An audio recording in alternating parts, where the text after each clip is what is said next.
This is Dateline News and Conversation.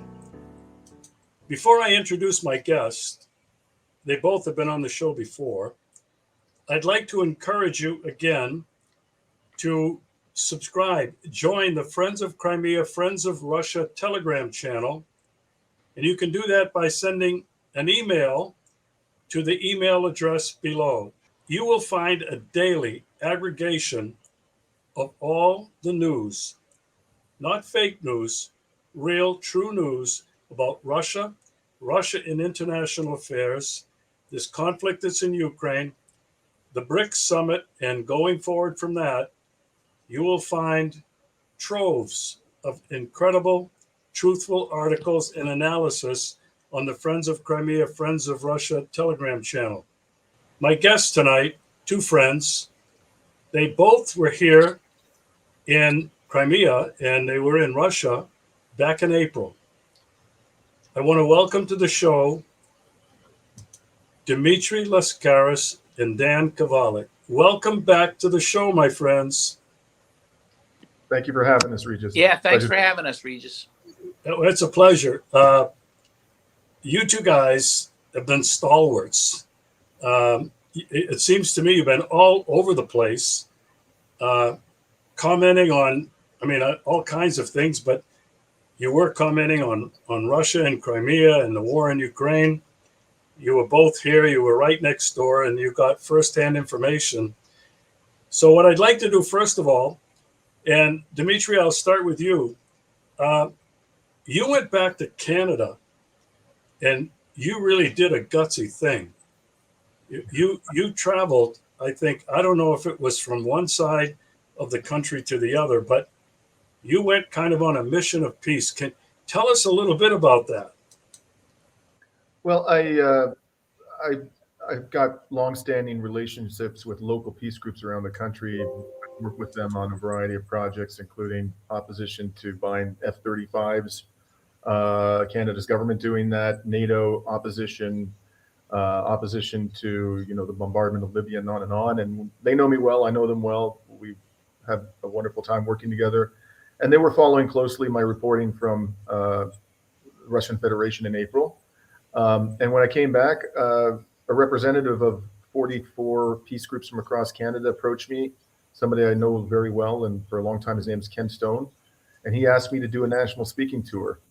And initially they offered to, through fundraising to pay me to do this, at least to defray my expenses. And I declined. I accepted the offer immediately for them to organize it, but I refused to accept any compensation for it because, when you're advocating for peace in the current poisonous McCarthyite political environment that we have in the West, you got to be squeaky clean. And I just didn't want anybody to say that I was doing this for money. So I ended up going to 12 cities, which they organized, and they did a fantastic job. And it was a tidal wave, an absolute tidal wave of censorship that we confronted.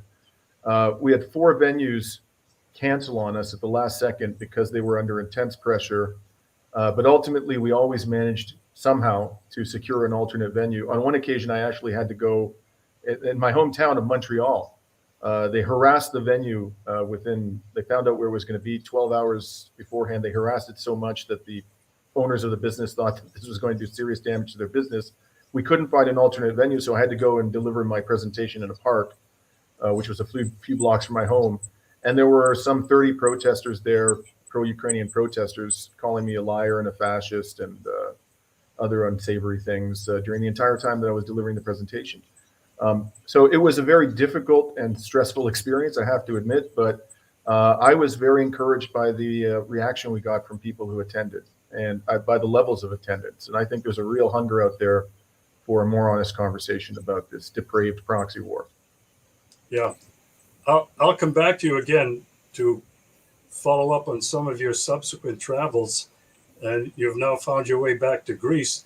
So Dan, I want to come over to you now. What were you up to when you returned to the United States? I know you went down to Nicaragua, but you've been really busy. Yeah, well, first, by the way, I didn't, I didn't wait long before heading back to Russia. I went back to Russia through Estonia, and I made it back to Donetsk, where I spent some time and went to the war zone there. And that was an amazing experience. I had been in Donetsk in November. I got to go back this past June. I guess it was June or July. I'm losing track of time. And got to see more, talk to more people. And that was a very profound experience. Met amazing people there who have been, really fighting and defending themselves since 2014 against the government in Kiev in a war that, we're told didn't even start till last February. Of course, it's not true. And Donetsk City looked good. It was, it's periodically shelled by Ukrainian forces, but it's a teeming city nonetheless. It's vibrant. I made just a lot of great connections there. It was a amazing experience. I came back, and then within 2 days, I flew to Nicaragua, and I was there for the July 19th celebration, which is the anniversary of the Sandinista revolution that overthrew the U.S.-backed dictator Anastasio Somoza, and have been back home since. And I have been really concentrating on writing and speaking about my experiences in the Donbass. So I believe you met with a mutual friend, a giant in the peace world, Brian Wilson, didn't you? I absolutely did. I see him every time I go to Nicaragua. An incredible guy. I was, lucky to see him there. We sat very close to each other at the celebration. I also saw Max Blumenthal there, and Anya Parampil. I mean, it was a big reunion for a lot of us who support Nicaragua. And it was an amazing celebration. Now, I should say, as a Pittsburgher, what really excited me was that it was held at the brand new and even not yet finished Roberto Clemente baseball stadium. Oh. And of course, why is that important to someone from Pittsburgh? Because Roberto Clemente played for the Pittsburgh Pirates. There's a statue to him here in Pittsburgh, a bridge named after him, a museum. And he was an amazing ball player, but of course he was also a great humanitarian. And the Nicaraguans remember him and memorialize him because he died trying to bring aid to Nicaragua in 1972 after the earthquake, after he read that the aid that was going down there, including some that he had raised, was being stolen by Somoza. And he tragically died in an airplane explosion that occurred shortly after taking off from his home country of Puerto Rico. So anyway, that was neat to be there, to have, to be there to listen to Daniel Ortega speak in front of me, and then have the big paintings of Roberto Clemente behind me. I felt very much at home. Yeah, that's great. I really appreciate what you two have been doing to spread the truth. And we all know how difficult it is. Dmitry had kind of a rough time in several places across Canada. The censorship and the abuse is getting worse and worse and worse. Dmitry, I'm going to come back to you. After Canada, you somehow got back to the European soil. Tell me about that trip and what was the purpose of it? In 2018, at the end, one of the issues that I've been advocating about for years is the plight of the Palestinian people. And in 2018, I was a passenger on the Gaza Freedom Flotilla, which is a humanitarian mission that tries to break the suffocating siege of Gaza, which has basically created an open-air prison for some 2 million people living in poverty. Unfortunately, my voyage was cut short in 2018 because between Cadiz, Spain, and Naples, Italy, I developed severe appendicitis, and they had to deliver me to a port in Africa, Algiers, where they performed an appendectomy. And it was a great experience in one sense, and that is because when I reemerged from the operating room, they told me I wasn't going to have to pay a dime because this was an act of solidarity with the Palestinian people. But it did stop me from going all the way to Gaza. So this year they mounted another mission, and they're doing it in two segments. The first segment traveled through Scandinavia and the UK this summer. The ship has been put into storage for the winter, and it will complete its voyage to Gaza, or at least attempt to do so next year. This is the sixth mission. Every single one has ended with Israeli forces boarding the vessel forcibly in international waters, confiscating the ship, forcing people into Israel, detaining them for a period of time, and then deporting them after forcing them to go into the country they didn't want to go into. So frankly, that's likely going to be the outcome again next year. I hope not, but it still is a mission that has to be done because we need to draw the world's attention to the suffering, the terrible suffering of the Palestinian people. It just gets worse and worse and worse. So I did that. And the other thing, I took the opportunity because the segment that I did in the summer was from Gothenburg, Sweden to Oslo.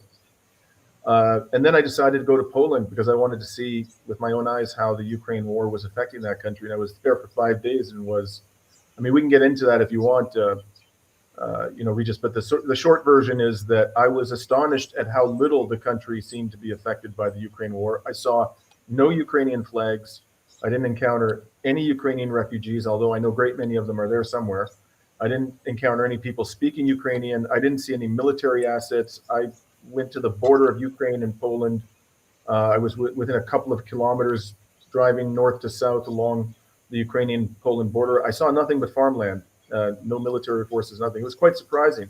The only evidence I saw of anything going on unusual was at a border checkpoint just east of the city of Chelm in Poland. There was this incredibly long line of cargo trucks. It was lining up to get into Ukraine. It was some 12 kilometers long, and there were over 420 trucks waiting to be vetted at the border. And I didn't see any trucks coming into Poland from Ukraine, driving along that stretch of highway, which is quite striking. It was sort of, an example of how profoundly dependent Ukraine has become upon aid from the West, I thought. But that was it. I saw no evidence whatsoever of Poland's being affected by this war.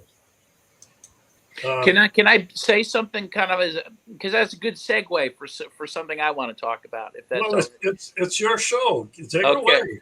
Well, so I had the opposite experience in Russia in regards to Ukrainian refugees. So I had a very interesting experience. So as I said, I flew into Tallinn, Estonia, and then took a bus to St. Petersburg, which should take 6 hours. But I was held in Russian customs for maybe 5 hours. I think they were baffled as to what this American was doing, trying to cross by land from Estonia into Russia at this moment. They were very nice to me. But here's what's interesting about that experience. It ended up being actually a very educational part of my trip because I noticed, so they put us in a classroom. It literally was a classroom with little desks and stuff. So I felt like a little kid, but there were a lot of other people in there with me. And I noticed everyone else had a blue passport like me because the American passport is blue. But then I noticed, but there's no other Americans in here. What else? What's this other blue passport? It's a Ukrainian passport. They were all going to emigrate to Russia. And they were being processed through. And again, there were families doing this, and the Russian customs people were very nice to them. And in fact, one guy who, had questioned me about why I was going to Russia, and he said he was with the Secret Service of Russia. He said, yeah, we treat them like human beings, but, this is not the sense we get in the West that, there's Ukrainians who actually want to live in Russia. In fact, at least the numbers that I've seen is that there's more Ukrainian refugees that have gone to Russia since 2014 than have gone to any other country. Because a lot of times you'll hear Poland is the bigger number. I think it's pretty close, Poland and Russia. But the point is over 1 million at least Ukrainians have emigrated to Russia. I've heard 2 million even. I've heard much more than that. But again, just to be conservative, I've certainly seen well over 1 million that have gone there and done so voluntarily because they feel that that is their home, right? And especially if they're from the east of Ukraine, if they're from the Donbass, for example, that would be natural for them to feel, part of Russia. Now, the other interesting thing in Donetsk is you also don't see Ukrainian flags. You see Russian flags. Of course, the people in Donetsk, along with 3 other republics, voted in September of 2022 to join Russia. And of course, in the West, we hear, oh, well, that referendum was forced by the Russians and it wasn't valid, etc. But it clearly, to me, reflects what people want, right? You see a lot of Russian flags hanging from people's homes, for example. And by the way, you don't see a lot of Russian troops. It does not feel like an area under occupation. I should say that, right? You see a lot of policemen, but these are police that work for the Donetsk, the Donetsk government. They're not from Russia. And I've now spent a total of almost 2 weeks in Donetsk between my November trip and my recent trip. Traveled from the far east of Donetsk to the far west. And during that time, maybe I went through 4 checkpoints, maybe 5 in all that time. And never were we stopped. We just wave and you go through. So again, and that was not in the cities. That was between cities, right? Within the city of Donetsk, you could be there for a few days and not have no idea war was going on from your eyes, from what you see and what you hear. Although you will hear shelling and that sort of thing. But you don't see troops. You don't feel that the Russians are there occupying it. And that's why there's no Western reporters there, because the reality is something that they can't accept, and that is that the people there are not being occupied. The vast majority are glad the Russians are there, and they feel protected by the Russians, and that a lot of the troops fighting there are from that region. That is to say, yes, there are Russian troops there fighting, but they're fighting alongside people from Donetsk that are defending themselves, So anyways, I wanted to say that, but I thought, Dmitry, that was a good segue into my. I do want to echo one thing you said, Dan. It's very important. I've been to the West Bank 4 times, and I've been to Crimea. I didn't get to Donetsk, and I hope to be able to visit one day. And I saw nothing in Crimea that remotely resembled what I saw on the West Bank on every occasion. There are checkpoints everywhere. At every checkpoint in the West Bank, there are heavily armed Israeli soldiers in combat gear. The Palestinian people are made to line up, to pass from one community to the other, for hours at a time. They're frisked, they're harassed. That's an occupation. I've seen an occupation, and it's absolutely suffocating and oppressive. I saw nothing like that in Crimea. I didn't see that in Yalta when I visited your community, Regis. I didn't see that in Simferopol. I didn't see that in Sebastopol. I didn't see that driving around Crimea. It bore absolutely no resemblance whatsoever to the occupation of the West Bank. No, that's a good point. And Crimea is absolutely placid. I mean, Crimea, I don't want to sound Pollyannish, but especially Yalta feels like a paradise. I mean, far from feeling occupied. I was looking at real estate when I was down there. I mean, that's a beautiful place to be. And again, there's no sense that people feel oppressed it's incredible. Again, the view that we get in the West, about things. By the way, if people haven't seen it, just, in connection with what's going on in the West Bank, the movie The Gift is incredible. The Present, I believe it's called, is an amazing 20-minute dramatic movie about a checkpoint in West Bank that I would urge people to watch. You will bawl your eyes out. It was nominated for an Oscar award, and quite legitimately so. But yeah, there's nothing like that. There's no analog to that in either Crimea and then not in Donetsk either. Yeah. It has been very peaceful here in Yalta. But as you well know, The bridge has been attacked twice successfully. We in Crimea have been undergoing multiple daily drone attacks, both aerial and marine, but not anything near Crimea. Now, Sevastopol has, that's the port of the Russian Black Sea Fleet. We've been there a couple of times, and a couple of times for events, and never heard anything. But I have to tell you, it's a vibrant city. Life goes on as it always has. I saw one armed soldier with a AK-47 or whatever the Russians have, but he was guarding the front of an embassy or a government building. You don't see him anywhere out in the streets at all. We do see convoys of Russian trucks carrying troops, equipment. The Z and the V are painted on them, but that's in Sevastopol area. In Simferopol, I've never seen them, and in Yalta, absolutely never.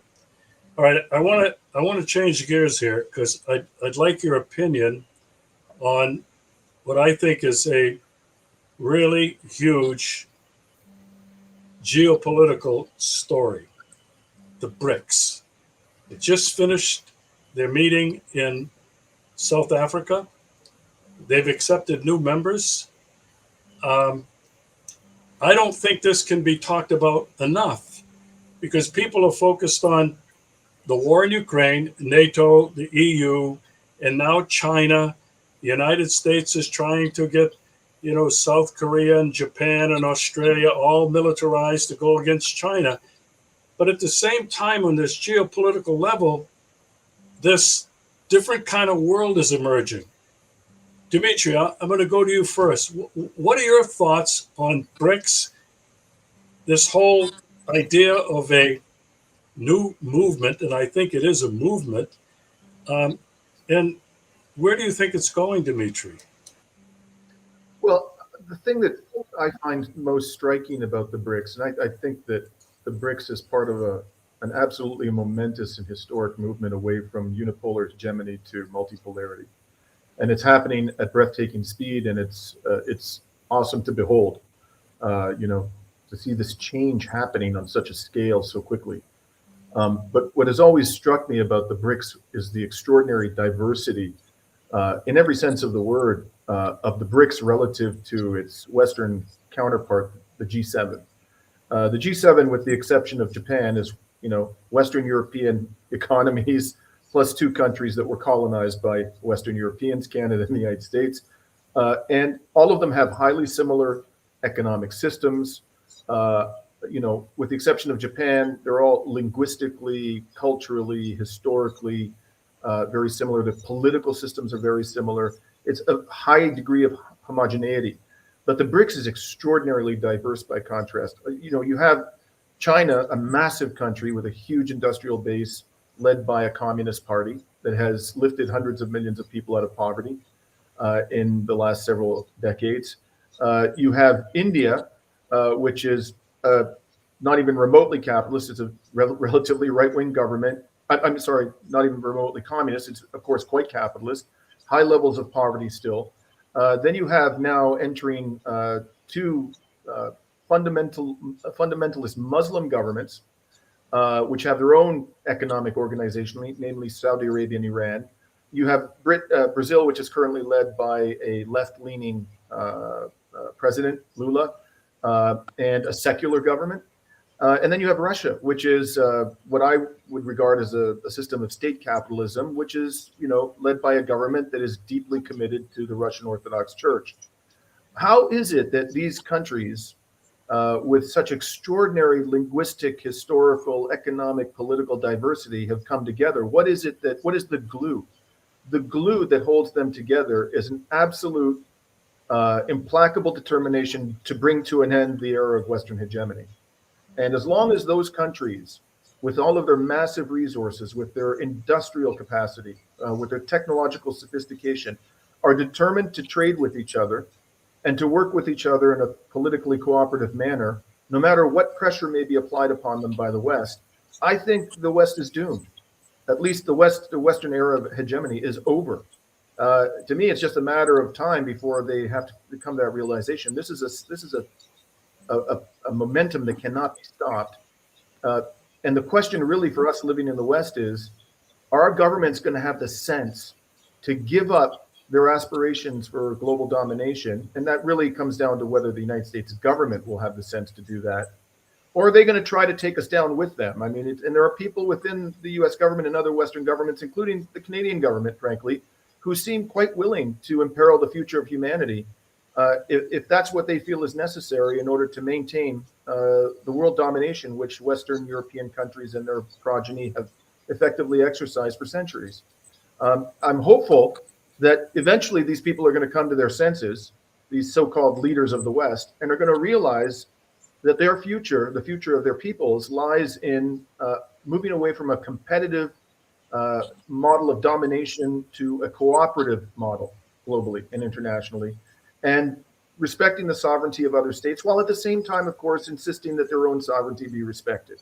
That's the future for the West. And the only question is, are the clowns and the charlatans who currently lead us going to come to their senses and realize that that's the only path forward for us? Yeah. Dan, what are your thoughts? Yeah, well, I can't say it much better than Dmitry. I mean, I think he really explained it well. I mean, the interesting thing, or the irony is that the U.S. in particular has guaranteed the existence of the BRICS through its own actions. That is, through its own attempt to maintain hegemony, it has lost hegemony, right?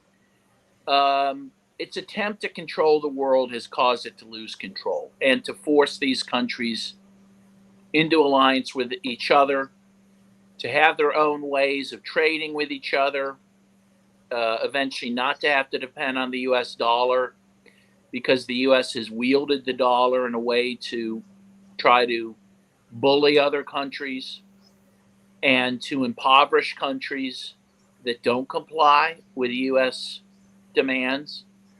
And so these countries, which represent a huge proportion of the world's humanity and a huge portion of the world economy, are now uniting to find a different path and to find, a different pole in the world to get away from this unipolar world that the U.S.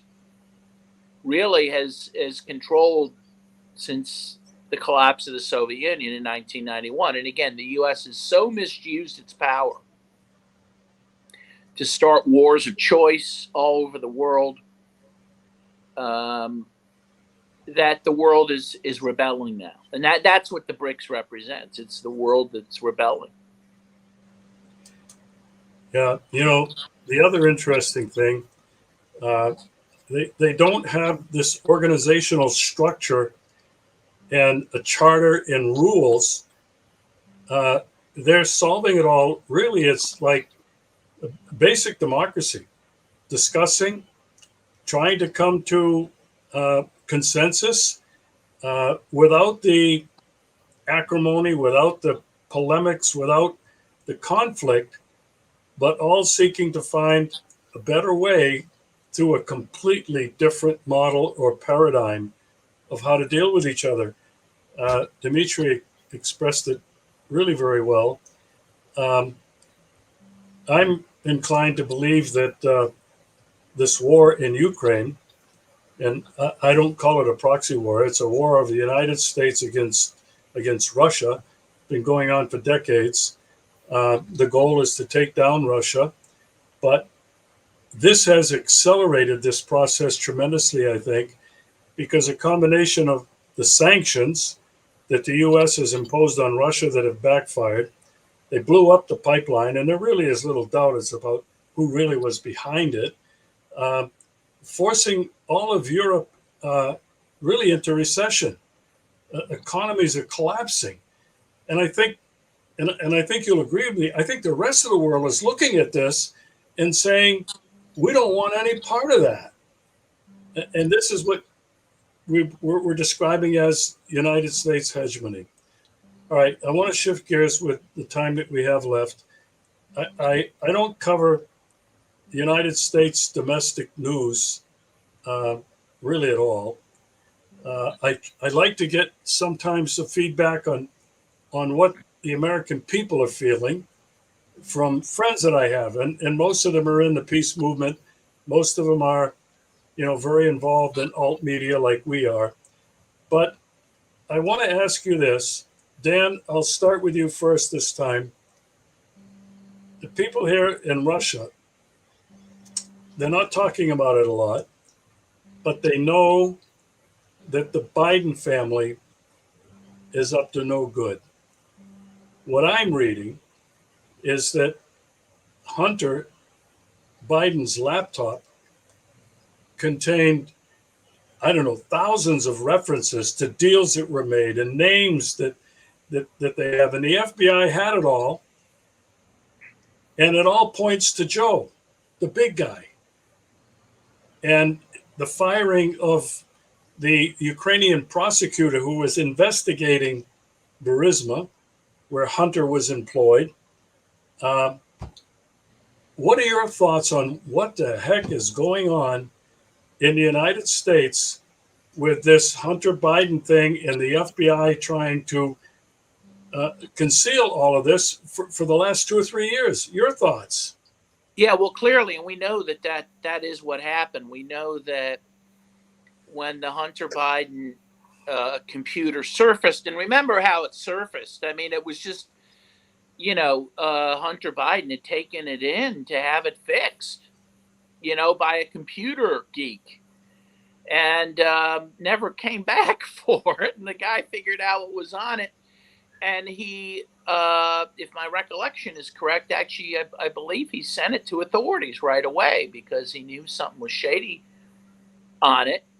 And the FBI knew full well that this was Hunter Biden's laptop, that what was on it was real, and that what was on it was damning to Hunter Biden and his father, Joe Biden, who at that time was running for president of the United States. And not only the FBI, but other intelligence departments, agencies signed a letter saying this is fake, knowing that it was real. And the media went along with that, didn't ask any questions, and Joe Biden was elected. If you want to talk about election interference, that's election interference. Had the truth about that laptop been made known during the 2020 elections, I think it's safe to say that Joe Biden would not have won the election. So clearly the intelligence agencies are in the tank for Biden. The media, for the most part, is in the tank for Biden. And we continue to see that. I mean, if you look at, we talked before we went live with this podcast that, and, if you look at what's happening to Trump, for example, he's being indicted for having taken classified documents with him when he left office. Well, meanwhile, Joe Biden, we know, had classified documents at his house, in his Corvette, in fact, were found. He's not being indicted. You see a very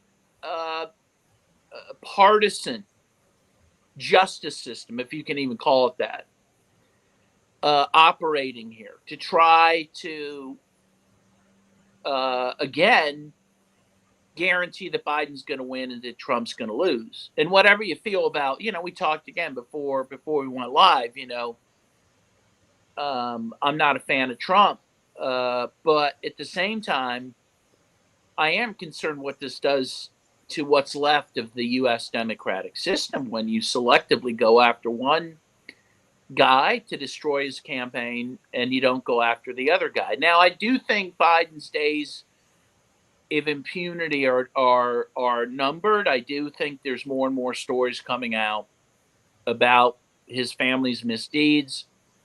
I think it's going to be very hard to keep that under wraps between now and November of 2024 when the elections are. So we'll have to see. But I think this looks very bad for U.S.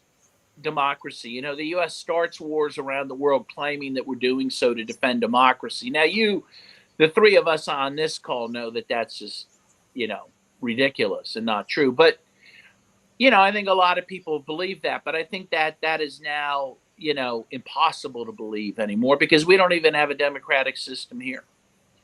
And this is exposing all of this. I mean, you know, again, the U.S. also talks about other countries and other countries' corruption and the corruption of their oligarchs. Well, we have a very corrupt oligarchical class. And I would say in terms of dollar amount, I don't think any other country could compete with our corruption, you know, because I think the corruption in this country amounts to trillions and trillions of dollars.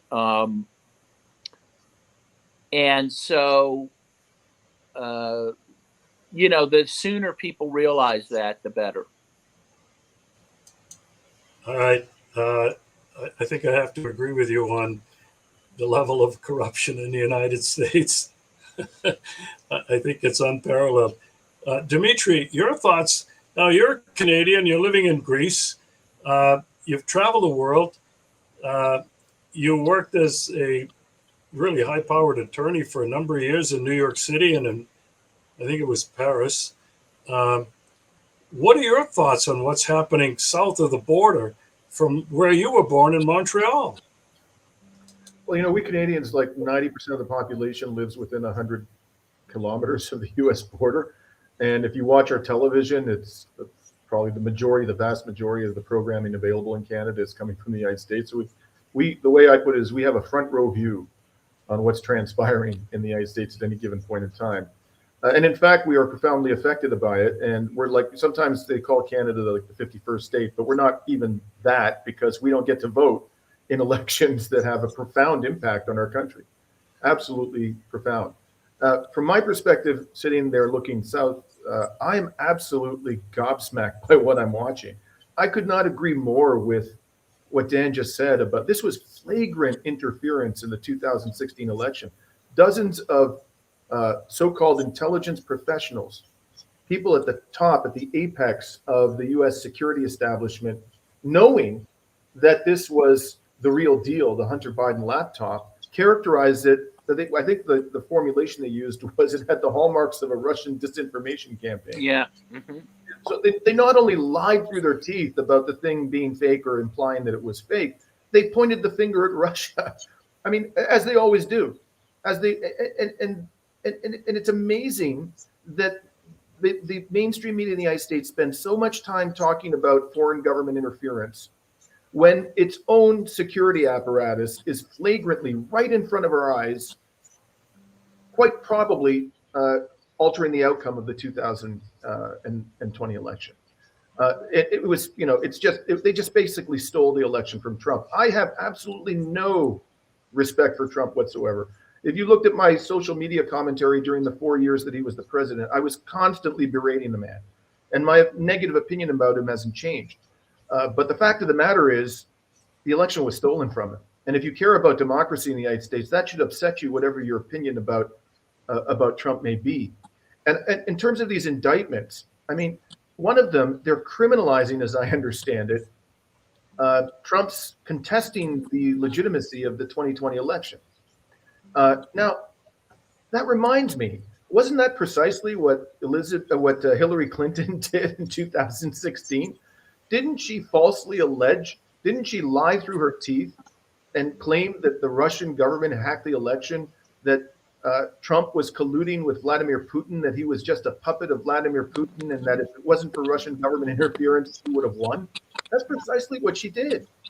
And the media, you know, took that ball and played with it for some 3 to 4 years until the Mueller investigation revealed that this was all a hoax. And even more revelations have come out since then. This was just basically a concoction of the Hillary Clinton campaign. Nobody's indicted Hillary, and she's still going on and on about this with complete and utter impunity. This is a real, I think, it's a nail in the coffin of whatever remains of democracy in the United States. I mean, there never, certainly in my lifetime, has been much of a democracy. It's been slowly eroding over the years.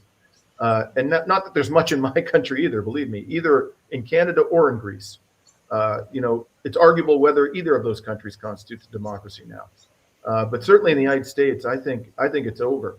And unless the American people rise up, and I hope that our brothers and sisters in the United States can succeed in doing that, coming together and realizing that both of these parties are oppressing them. That unless they break the stranglehold of Republican Democrat power, they will not have a democracy. The one other thing I want to say about this shocking levels of corruption about the Biden administration, you mentioned that I was a securities lawyer, and I worked on Wall Street for a few years. One of the things that strikes me about the revelations regarding Hunter Biden and this Ukrainian energy company, Burisma, was the quantum of compensation they were paying him to serve on the board. As I understand it, it was nearly $1 million a year. That number really stood out for me because I spent years suing directors and officers of public companies, including some Fortune 500 companies, and I'd never seen, just sort of your run-of-the-mill board member being paid anywhere near that much money. And I recently checked, and there was a report that came out on the average director compensation for Fortune 500 companies. I believe it was in the range of $350,000 a year. These are Fortune 500 companies. This guy was earning nearly $1 million a year. He had absolutely no expertise whatsoever in energy. And at the time when he was serving on the board for this extraordinary level of compensation without having any qualifications to do this job whatsoever, the Ukrainian prosecutor was investigating this company for corruption. And Joe Biden, I mean, it's amazing the man gets away with what he does because he's so open about it. He's so arrogant and public about his criminality. He was bragging about the fact that he told Poroshenko that if he didn't fire this prosecutor who was investigating the company that was paying his son obscene sums of money for doing probably nothing, that he was going to withhold or cause the IMF to withhold $1 billion loan to Ukraine. He bragged about it. There's video to evidence of this all over. I mean, I'm not a constitutional expert, but this strikes me as a slam dunk case of impeachment. And nobody in the United States Congress seems to want to touch this with a 10-foot pole. They impeached Donald Trump for a lot less. He was trying to get the dirt on Joe Biden and, was pressuring Zelensky to do that. And for that, they impeached the man. I mean, this is far worse as far as I can tell.